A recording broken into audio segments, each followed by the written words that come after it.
તો આગળ વાત નેપાળમાં ફ્લડના કારણે કૈલાસ માનસરોવર યાત્રીઓ સહિત 100 થી વધુ ભારતીયો લાપતા હોવાની પ્રાથમિક માહિતી સામે આવી છે। સ્થિતિને લઈને વડોદરાના સાંસદ અને ભાજપ યુવા મોરચાના રાષ્ટ્રીય અધ્યક્ષ ડોક્ટર હિમાંગ જોશીએ નિવેદન આપ્યું।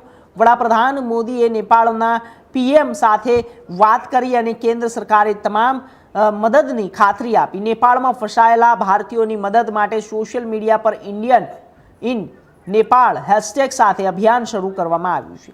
साथ ज वडोदरा सांसद कार्यालय द्वारा हेल्पलाइन सेवा पण शुरू कराई छे।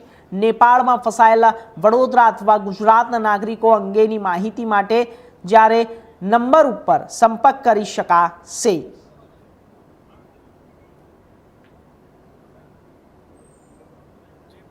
तिब्बतनी अंदर भूकंप आव्यो, एवेलांच आव्यो અને એના પરિણામ સ્વરૂપ નેપાળમાં જે ફ્લેશ ફ્લડની પરિસ્થિતિનું નિર્માણ થયું।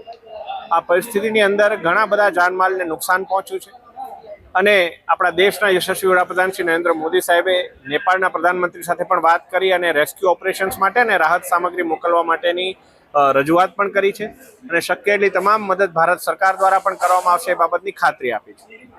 ભારતીયોની વાત કરીએ તો નેપાળની અંદર અત્યાર સુધીમાં ઔપચારિક રૂપથી 100 થી વધારે ભારતીયો લાપતા હોય એવા એક સમાચાર આપણને પ્રાપ્ત થઈ રહ્યા છે।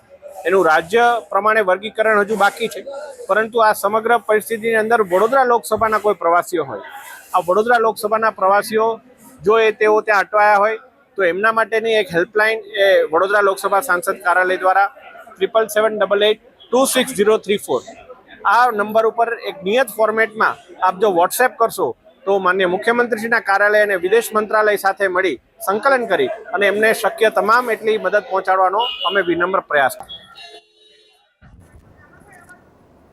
તો આગળ વાત વડોદરા શહેરમાં આજે